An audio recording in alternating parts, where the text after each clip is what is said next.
Hello friends, welcome back to my YouTube channel. Non veg ಅಂದರೆ ಯಾರಿಗೆ ಇಷ್ಟ ಇಲ್ಲ ಹೇಳಿ? ಅದರಲ್ಲೂ ಚಿಕನ್ ಅಂದರೆ ಚಿಕ್ಕವರಿಂದ ಹಿಡಿದು ದೊಡ್ಡವರ ತನಕೂ ತುಂಬ ಇಷ್ಟಪಟ್ಟು ತಿಂತಾರೆ. ಇವತ್ತು ನಾನು ನಮ್ಮ ಹಳ್ಳಿ ಕಡೆಯಲ್ಲಿ ಯಾವ ರೀತಿಯಾಗಿ ಚಿಕನ್ ಸಾಂಬಾರು ಮಾಡ್ತೇವೆ ಅನ್ನೋದನ್ನು ಶೇರ್ ಮಾಡ್ತಾ ಇದ್ದೇನೆ. ವಿಡಿಯೋ ಇಷ್ಟ ಆದರೆ ಲೈಕ್ ಮಾಡಿ, ಶೇರ್ ಮಾಡಿ, ಕಮೆಂಟ್ ಮಾಡಿ, ಹಾಗೆ ಸಬ್ಸ್ಕ್ರೈಬ್ ಕೂಡ ಮಾಡಿಕೊಳ್ಳಿ. ಮೊದಲಿಗೆ ನಾನು ಒಂದು ಸ್ಟವ್ ಮೇಲೆ ಒಂದು ಮಣ್ಣಿನ ಪಾತ್ರೆ ಇಟ್ಟು ಅದಕ್ಕೆ ಕೋಕೋನಟ್ ಆಯಿಲನ್ನು ಹಾಕ್ತಾ ಇದ್ದೇನೆ. ಎಣ್ಣೆ ಬಿಸಿ ಆಗ್ತಾ ಇದೆ. ಇವಾಗ ನಾನು ಇದಕ್ಕೆ ಸಣ್ಣಗೆ ಹೆಚ್ಚಿದ ಈರುಳ್ಳಿನ ಹಾಕಿ ಸ್ವಲ್ಪ ಹೊತ್ತು ಚೆನ್ನಾಗಿ ಫ್ರೈ ಮಾಡಿಕೊಳ್ಬೇಕು. ಈರುಳ್ಳಿ ಕಂದು ಬಣ್ಣಕ್ಕೆ ಬಂದ ಮೇಲೆ ಇದಕ್ಕೆ ನಾನು ಸಣ್ಣಗೆ ಹೆಚ್ಚಿದ ಒಂದು 4 ರಿಂದ 5 ಹಸಿಮೆಣಸನ್ನು ಹಾಕಿ ಇನ್ನೂ ಸ್ವಲ್ಪ ಹೊತ್ತು ನೀಟಾಗಿ ಫ್ರೈ ಮಾಡಿಕೊಳ್ಬೇಕು.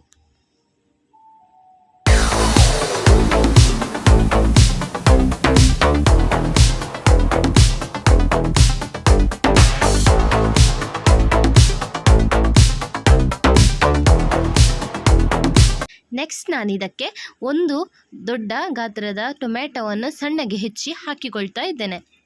ಟೊಮೆಟೊ ಚೆನ್ನಾಗಿ ಬೇಯಬೇಕು. ಟೊಮೆಟೊ ನೀಟಾಗಿ ಬೆಂದ ಮೇಲೆ ನಾನು ಇದಕ್ಕೆ ಒಂದು ಅರ್ಧ kg ಆಗುವಷ್ಟು ಚಿಕನನ್ನು ಕ್ಲೀನಾಗಿ ತೊಳೆದು ಇಟ್ಕೊಂಡಿದ್ದೇನೆ. ಇದನ್ನು ಹಾಕ್ತಾ ಇದ್ದೇನೆ. ಇದನ್ನು ಹಾಕಿದ ಮೇಲೆ ಇದಕ್ಕೆ 1 ಸ್ಪೂನ್ನಷ್ಟು ಅರಶಿನ ಹುಡಿ ಮತ್ತು ರುಚಿಗೆ ಎಷ್ಟು ಬೇಕು ಅಷ್ಟು ಉಪ್ಪು ಹಾಕಿ ಒಂದು ಸಾರಿ ಚೆನ್ನಾಗಿ ಮಿಕ್ಸ್ ಮಾಡಿ ಇದನ್ನು ಮುಚ್ಚಿ ಒಂದು 15 ನಿಮಿಷಗಳ ಕಾಲ ಬೇಯಲಿಕ್ಕೆ ಬಿಡಬೇಕು.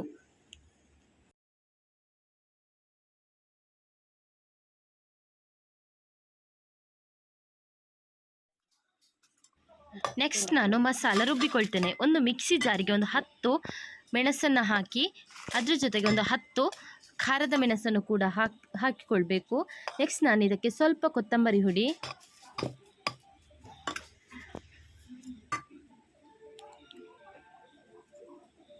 ಒಂದು ಟೇಬಲ್ ಟೀ ಸ್ಪೂನ್ನಷ್ಟು ಜೀರಿಗೆ,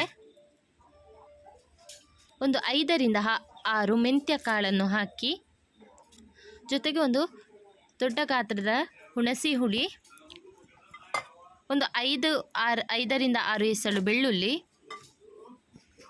ಒಂದು 2 ಸ್ಪೂನ್ನಷ್ಟು ತೆಂಗಿನ ತುರಿಯನ್ನು ಹಾಕಿ ಸ್ವಲ್ಪ ನೀರನ್ನು ಕೂಡ ಸೇರಿಸಿ ಇದನ್ನು ನುಣ್ಣಗೆ ರುಬ್ಬಿಕೊಳ್ಬೇಕು.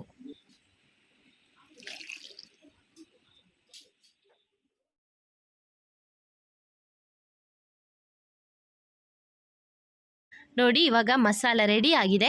ಇವಾಗ 15 ಮಿನಿಟ್ಸ್ ಆಗಿದೆ. ಈ ಕಡೆ ಚಿಕನ್ ಕೂಡ ಬೆಂದಿದೆ. ಒಂದು ಸಾರಿ ನೀಟಾಗಿ ಮಿಕ್ಸ್ ಮಾಡಿ ಚಿಕನ್ ಚೆನ್ನಾಗಿ ಬೆಂದಿದೆ.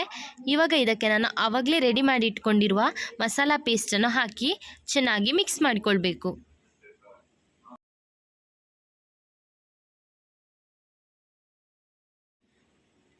ನೆಕ್ಸ್ಟ್ ಇದಕ್ಕೆ ಎಷ್ಟು ನೀರು ಬೇಕೋ ಅಷ್ಟು ನೀರು ಕೂಡ ಹಾಕಿ ಒಂದು 5 ರಿಂದ 10 ನಿಮಿಷಗಳ ಕಾಲ ಕುದಿಯಲು ಬಿಡಬೇಕು. ನೋಡಿ, ಇವಾಗ ಇದು ಕುದೀತಾ ಇದೆ. ಈ ಟೈಮಲ್ಲಿ ಉಪ್ಪು ಸ್ವಲ್ಪ ಸೇರಿಸಿಕೊಳ್ಬೇಕು. ಆಲ್ರೆಡಿ ನಾನು ಉಪ್ಪು ಹಾಕಿದ್ದೇನೆ. ಸ್ವಲ್ಪ ನೋಡಿಕೊಂಡು ಸ್ವಲ್ಪ ಉಪ್ಪು ಹಾಕಿ. ನಾನು ಉಪ್ಪು ಹಾಕಿದ್ದು ಕಡಿಮೆ ಆಗಿತ್ತು, ಸೊ ಅದಕ್ಕೆ ಸ್ವಲ್ಪ ಉಪ್ಪು ಸೇರಿಸ್ತಾ ಇದ್ದೇನೆ. ನೋಡಿ, ಇವಾಗ ಇದು ನೀಟಾಗಿ ಕುದೀತಾ ಇದೆ. ಇದ್ರ ಜೊತೆಗೆ ಸ್ವಲ್ಪ ಚಿಕನ್ ಮಸಾಲ ಕೂಡ ಹಾಕಿ ಒಂದು ಸಾರಿ ಮಿಕ್ಸ್ ಮಾಡಬೇಕು. ನೋಡಿ, ಇವಾಗ ಇದು ಆಗಿದೆ. ಇದಕ್ಕೆ ಫೈನಲಿ ನಾನು ಕೊತ್ತಂಬರಿ ಸೊಪ್ಪನ್ನು ಕಟ್ ಮಾಡಿ ಹಾಕಿಕೊಳ್ತಾ ಇದ್ದೇನೆ. ಇವಾಗ ಹಳ್ಳಿ ಸ್ಟೈಲ್ನಲ್ಲಿ ಚಿಕನ್ ಸಾಂಬಾರು ರೆಡಿ ಆಗಿದೆ. ಇದು ತುಂಬ ರುಚಿಯಾಗಿ ಆಗಿರ್ತದೆ. ಎಲ್ಲರೂ ಒಮ್ಮೆ ಮನೆಯಲ್ಲಿ ಟ್ರೈ ಮಾಡಿ ಹೇಗಿತ್ತು ಅನ್ನೋದನ್ನು ಕಮೆಂಟ್ ಮೂಲಕ ನನಗೆ ತಿಳಿಸಿ. ಮುಂದಿನ ವಿಡಿಯೋದಲ್ಲಿ ಹೊಸ ರೆಸಿಪಿಯೊಂದಿಗೆ ಅಥವಾ ಹೊಸ ಚಾಲೆಂಜ್ ಜೊತೆಗೆ ನಾನು ನಿಮಗೆ ಸಿಗ್ತೀನಿ. ಅಂಟಿಲ್ ದೆನ್ ಎಲ್ರಿಗೂ ಬಾಯ್ ಬಾಯ್.